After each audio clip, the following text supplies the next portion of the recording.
Hi everyone, we have a SCAP grant round coming up very soon, and I thought it might be a good idea to record myself giving a virtual information session. We'll still definitely be running the face-to-face sessions that we do throughout the semester in the lead up to SCAP grants. However, this one is specifically for sport.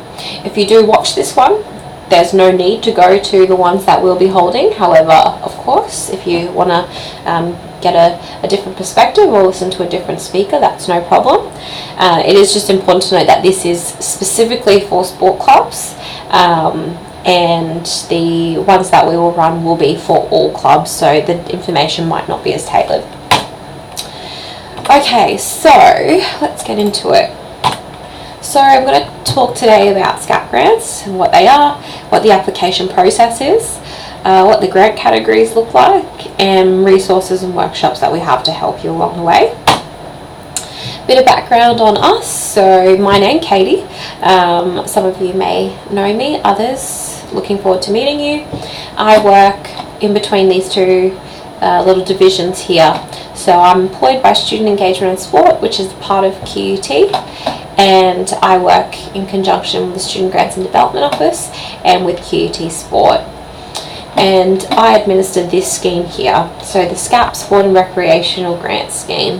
And we have two different grant schemes, one for sport, one for non-sport, because we understand that sport clubs have all different needs, and often a lot more ongoing and intensive needs around operational type expenses. So SCAP grants, student clubs and projects, they are funded through SAF, the fee that all students pay on top of their tuition. And the purpose of these grants is to drive a student culture on campus that is kind of shaped by student ideas and student-led projects. So instead of us just doing it all for you and serving it up on a silver platter, we prefer students to come up with what they want to do and execute those in a way that will create a campus culture that's indicative of what the student body wants. And why a grants process? Because we believe that it is the most equitable and transparent way to give out university money to students, especially as they are SAF funded. All of the information about grants dating back to when the scheme first started can be found online and is publicly available.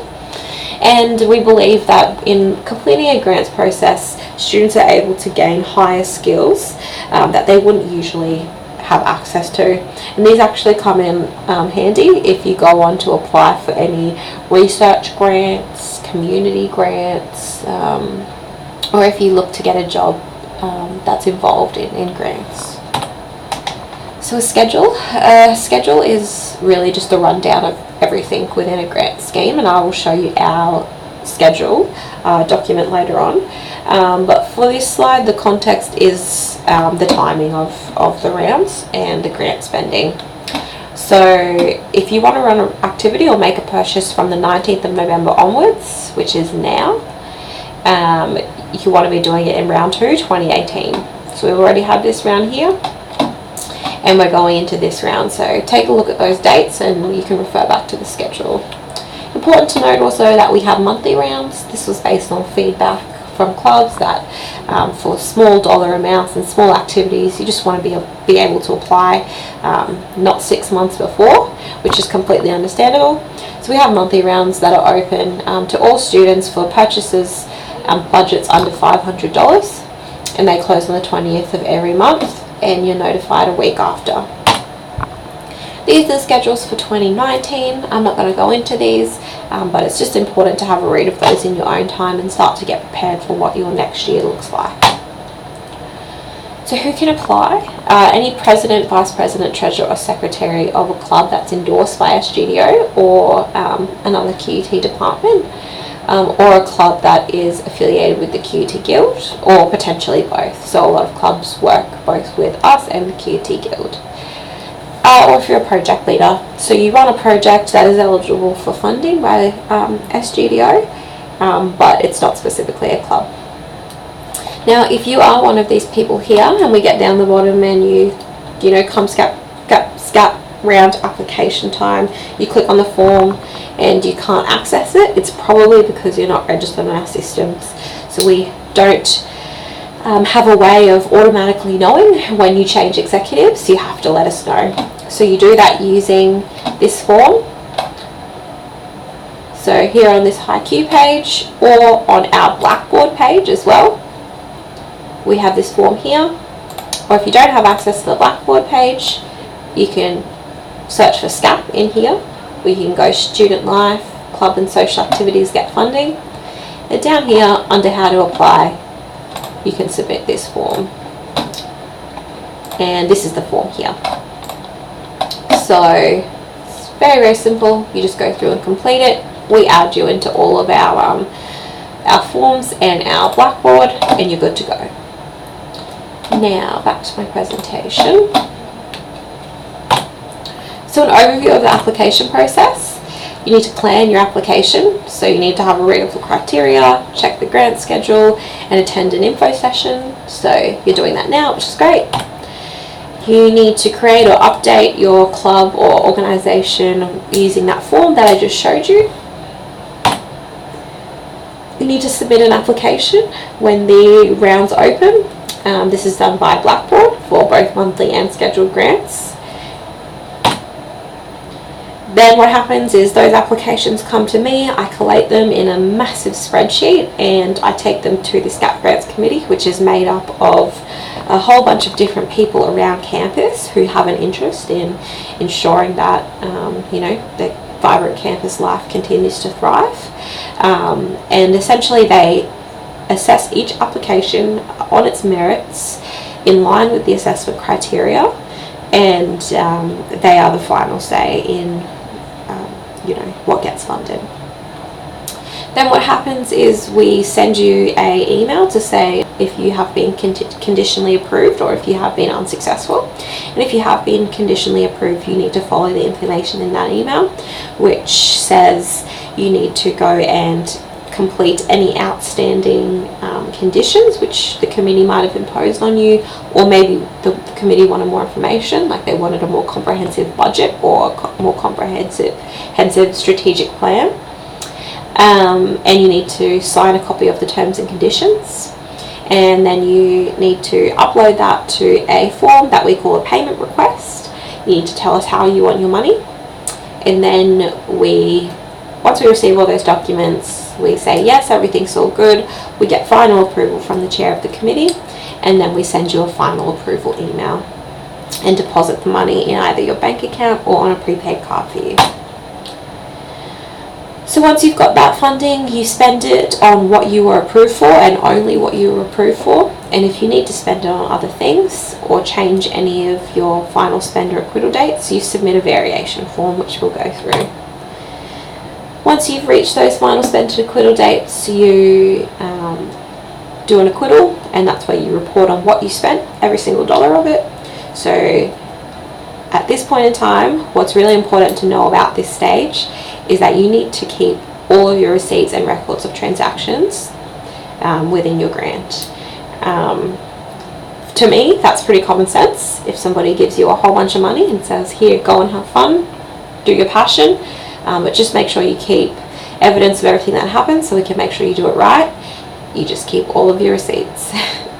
So please don't come to the end of your grant spending and realize that you threw out a whole bunch of receipts, because essentially you're just going to owe us a whole bunch of money. So the grant categories. So these are the different grant categories. All of them apply to sport clubs. All sport clubs can apply in every single one except asset grants, because we have our own equipment grant. But the main ones relevant to you guys today will most likely be these categories that we are going to go through now. So coaching. All sport and recreation clubs can apply to have the costs of coaching covered, and essentially we want to support clubs to employ coaches to assist them and train teams throughout the competitive season. This is just for competitive teams. Some of the conditions around these grants is that all appointed club coaches have to be approved by us at QT Sport, and they have to be accredited coaches. It cannot be old mate down the road who likes football, so is going to coach your team. The reasons for this is that with coaching accreditation comes insurance. And with insurance comes protection for that person as a coach and you as the organizer of the activity. Just the same as the person lecturing you in your university course, you expect them to have a degree, and if they don't have a degree or they're not an expert in that area accredited by, you know, the governing body of that board, why should you believe anything they say? And you know, if something goes wrong down the line in your practice, why should you be blamed because you were taught by somebody who wasn't qualified? So that kind of you know, line of thinking.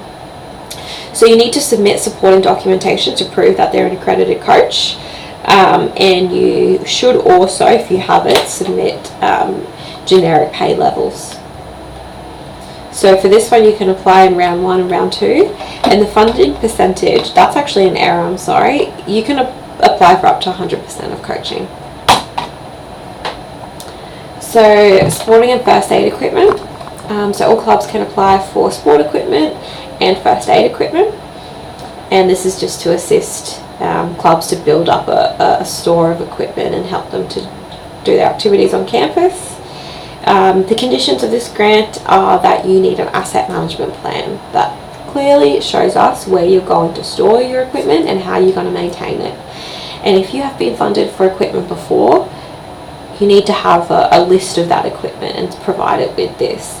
And if your list of equipment doesn't match up with the equipment that we know we've funded you in the past, because we take extensive records of all things funded, there's going to be a bit of a discrepancy there, and that might be a bit of a problem when it comes to applying for your SCAP grant. So if you want to buy, I don't know if you're the netball club and you want to buy a netball hoop, saying we're going to store it in the back of the president's car and bring it out at trading is not good enough. Unfortunately, storage is an issue at QUT. We all kind of suffer from that, so you might need to be creative in the way that you go about storing your equipment. So maybe that's putting in an application for a storage locker, you know, somewhere close to the court that you are, you know, you're playing at. And all equipment must be retained by the club for ongoing use, and in the event that the club folds, or essentially we request it back, all equipment paid for by SCAP grants ultimately is the property of QUT. So that's really important to know. So this one you can apply in round 1 and round 2, and you can apply for 100% of the cost of total approved expenditure. So facility hire, obviously we know we don't have the best facilities here at QUT, so we want to enable clubs to, one, hire the ones that are good and that are here, like the pool and the, you know, the mag gyms and that kind of thing. But we also, we acknowledge that, and we want to be able to help clubs fund their activities off campus. So with this one here, you must just put in your application the rationale for why you want to book there. You need to put quotes. So if you want to book at, you know, the Runaway Bay Sports Centre for the duration of your, I don't know, training, I need a quote from the Runaway Bay Sports Centre that says you're going to rent it at approximately this time for this amount. Don't give me old quotes from last year. They're not current, they're not valid, they don't prove that you're going to, you know, that you intend on booking there. Approach them and get a relevant quote. A lot of places will just say, oh, I can't make you a quote, but they'll email you back and say it costs this much per hour to rent this court. That's fine, just attach that email to your application, that's no problem. And if you have any affiliation with that facility, so they're giving you a cheaper price or you work there or something like that, just let us know about that too. And that's not at all a bad thing. We don't at all discriminate against, maybe you're getting a good deal somewhere because, you know, your best mate works there. That's totally fine. So you can apply in round 1 and round 2 and for up to 100% of total approved expenditure. So club affiliation, this is to help clubs affiliate with their governing body, and we want to encourage all clubs to get the adequate amount of affiliation with their sporting association.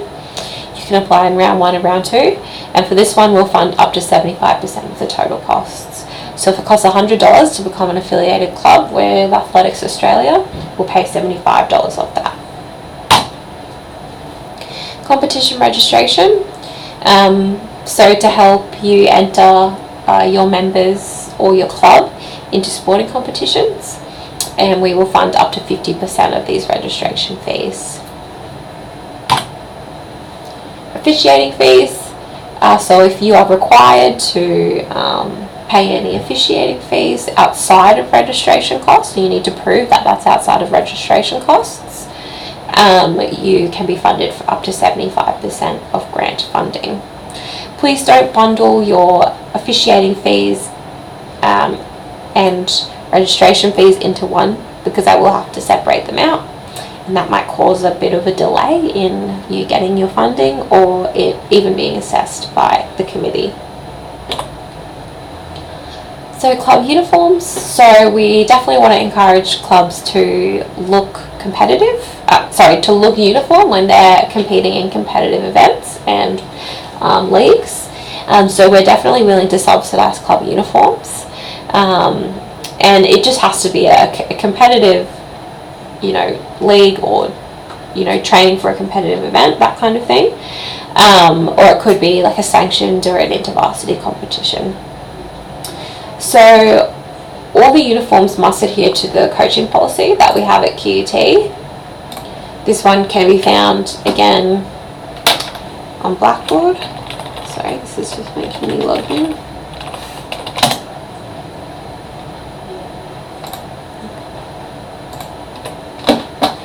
That's fine. So Blackboard, we're going into club resources, sport club resources, uniform policy. So this is our uniform and branding guidelines. Clearly says all the information that you need to know about how to use our logo and how to get your uniform branded. We do have a preferred supplier, and that is ISC.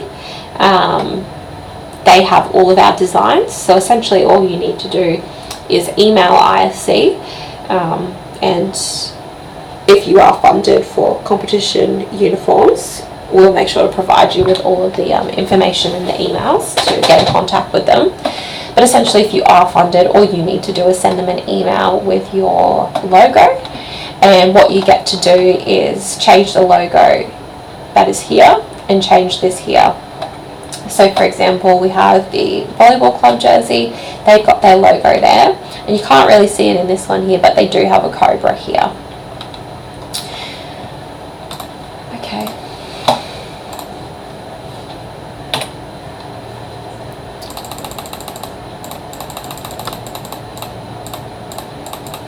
Sorry about that.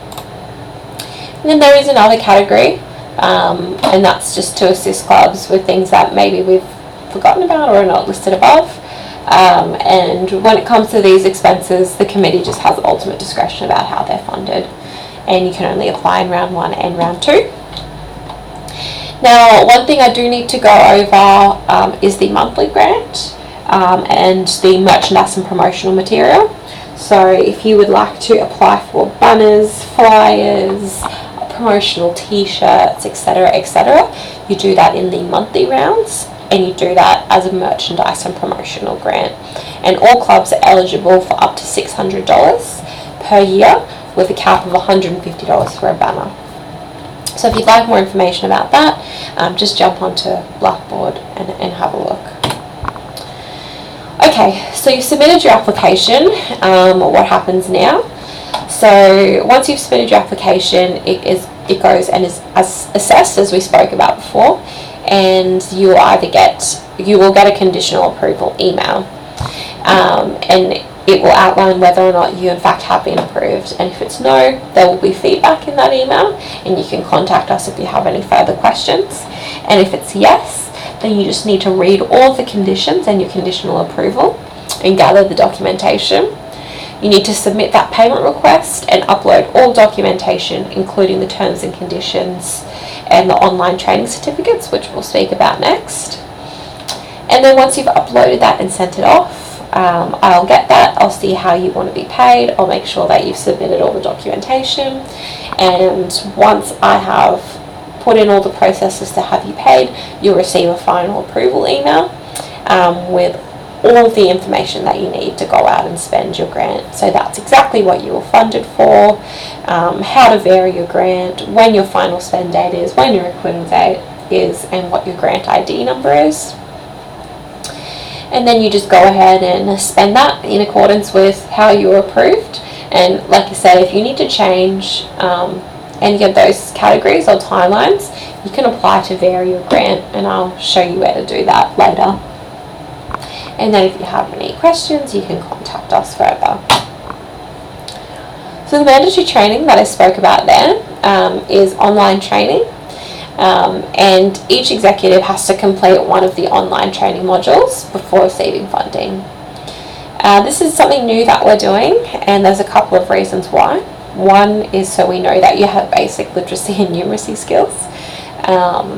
The other is to ensure that we've given you the best, we've done what we can to give you the best opportunity to run your club and use your grant well. And also just to help you achieve your goals and assist you with kind of getting familiar with general concepts for running your sporting club. These are all tailored to sporting clubs, so it's all very relevant for you. And again, we've got down here, running a club takes time and skill. And if you don't have time to complete training that's specifically related to helping you achieve the things you want to achieve, you just don't have time to run your club. So, and what we're going to do is each completion of online training will go onto an official QUT record, and that'll be handed out in a certificate form at the end of the year, and I'll speak about that more later. Where can you find this information? You can find it on Blackboard and the QUT HiQ site. So I'll show you where it is on Blackboard. We're in club training information, online training modules. And I also have a video here about how to register your club for online training. So we do have set ones that we want, like the president, the treasurer, to complete, but ultimately we don't really mind if you're the president and you say, oh no, I'm actually very good at committee management, I'd just like to know more about strategic management, so that's why I did that one. That's totally fine, just send us the certificate. All sport clubs are uploaded onto the registration, so all of these resources will be free, and that's clearly outlined in this video here, so have a look at that if you're having trouble with it.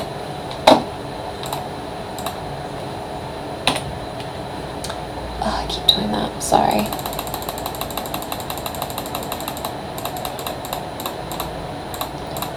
Okay, so things that you need to know related to your grant are the final spend and acquittal dates. So final spend is the date you have to finalise all your grant spending by.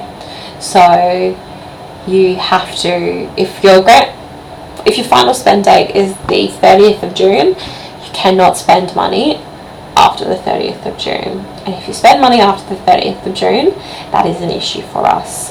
The grant scheme, as you can imagine, is highly audited by the university. So when we say you need to adhere by these dates, it's very important that you do. And then the acquittal date is the date that you have to submit the report of your acquittal. The variation form, again, that's the form that you can use to extend the spending time of your grant or change your conditions. And once you fill that out, it goes to the chair with the monthly applications, and he says, yep, that's no problem, or no, sorry, they can't spend it on that. All promotional materials that you are funded for, so any t-shirts, jerseys, pens, flyers, they have to have the QUT Sport logo on there, and they are subject to the approval of Student Grants and Development Office.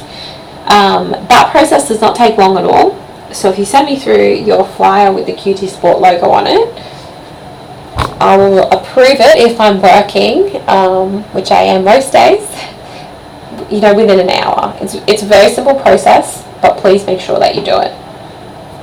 And items that will not be approved in SCAP are things like parking fees, awards, gifts and prizes, website creation, event photography, name badges, decorations and alcohol. So those kind of things will not be funded under SCAP. You need to make sure that you have enough revenue coming into your club to cover those kind of things yourself. That does not include Facebook promotion. So if you have an event happening that you've been funded for SCAP by, in the merchandise and promotional material category, you can put in there, oh, we'd like $20 to boost our post and reach more people. So come acquittal time, you will have to complete an acquittal report. I'm not going to go into it in too great a depth here because I don't want to overwhelm anyone. What you do need to know is, one, it's a very simple process. It's a simple case of saying, this is what we were funded us, this is what we spent, here's the proof. So just keep all of your receipts and your invoices. And if you think that you're going to enter into a transaction where you don't get a invoice or a receipt, don't enter into it. Just a note on that, so an acceptable financial record, so that situation we just spoke about, where you weren't sure if they were going to give you a receipt that we needed. We need tax invoices. So the FPOS receipt, that your boxing gym might give you for booking the gym is not enough. We need something that clearly shows the breakdown of the hours, the price per hour, and the tax breakdown. So here is just some examples of unacceptable financial records. So the FPOS receipt we spoke about, invoice here where there's an amount owing. There's an amount owing. So I don't know if that's been paid or not. Based on this, it hasn't. This one here, so again, there's nothing really to describe what happened there. And a bank deposit, again, a lot of clubs do send bank deposits in, and unless it's combined with an invoice, it just doesn't mean anything. As well as the bank statement. So please don't send snips like this of your bank account, because one, it doesn't have any of the supplier's identity or the invoice. That could have been an invoice for jumping on a jumping castle, gosh, I don't know. What it also doesn't show is if this was paid here, this might have been refunded 20 days later up here. I don't know, I need to see the entire transaction. So your logo usage for us as sport clubs, you just need to use the QT Sport logo.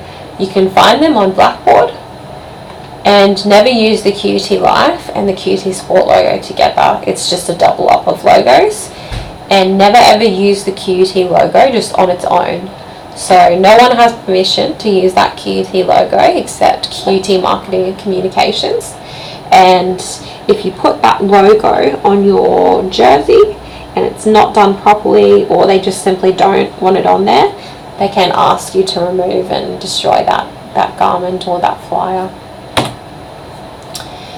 So where you can promote your club events, you can promote them on the HiQ digital screens, on the Student Life newsletter, in our sport newsletter, on our Facebook, on the QT student Facebooks, or you can hashtag QT Life and it will come up on the QT internal facing site, and I will show you later on the Blackboard where you can where you can fill out the forms that will take you to things like the digital screen and that kind of thing. So resources, all our SCAP forms, files and instructions are located under the Student Grants and Development Office Blackboard site. I'll take you through that in a minute. As well as on there are our different club development training workshops. So we regularly run workshops of event management and risk management. We also have access to send our club leaders to the Make Bystander Awareness training, which is very, very important for sport clubs. Because it's very important as leaders of activities that you guys are aware and can recognise sexual assault and harassment and discrimination, gender-based violence when it's happening in your activities. That's very, very important. We also have access to LDI workshops and obviously our Skills Alliance online modules that I showed you earlier. So coming up, we have a couple of these drop-in sessions, the event management workshop on Friday the 14th of September, and we've just had our risk management workshop, I think yesterday or the day before, so we'll have another one of those soon. Obviously, as I said before, if you're listening to this one and you've gotten here, there's really no need for you to go to an information session, but you can go to a drop-in session, and I would definitely recommend that you do that, where we can actually talk through the specifics of your grant. So we can be very, very specific about what we think of your likelihood of being approved for this, or that if you show us a quote, yep, that quote will be fine, attach that, or no, you're going to need a different one, type of thing. So our contact details, that's mine there. You can email me personally, or you can email SGDO, or you can CC any of us in. If you email this one here, there's 3 people that look at that inbox, and then obviously with mine, there's just me. So if you send me an email and I've got an automatic reply on there, like I'm on holidays, or I don't respond for a couple of days, which is not like me at all, I hope. Just send it through to SGDO. Okay, so Blackboard, I'll quickly run you through this one here. So we have in our SCAP Grant Resources tab all of the forms that you need and all the documents you need to apply for SCAP grants. So this is very, very important. So we spoke about our registration form. Here is our application, and this was our round 1 application form, our monthly application form, and our payment request form. Here are our acquittal forms. So say you were funded last round and you're going to need to complete an acquittal in the very near future, you would come here and click that one there.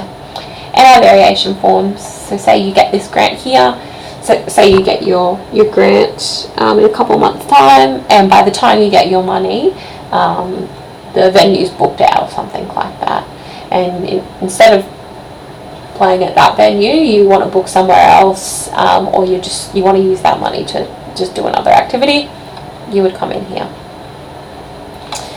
So some additional documents are our governance manual, which is the overall governance for the scheme. So it's a dry read, but you're more than welcome to look at it. We've got our SCAP grant schedule, which is the document that I have been referring to constantly today, and that's this one here. So all of the information, lots of pretty pictures, as well as some more in-depth information about how to apply. I would definitely get on and look at the criteria. Very, very important. Where are we? Criteria.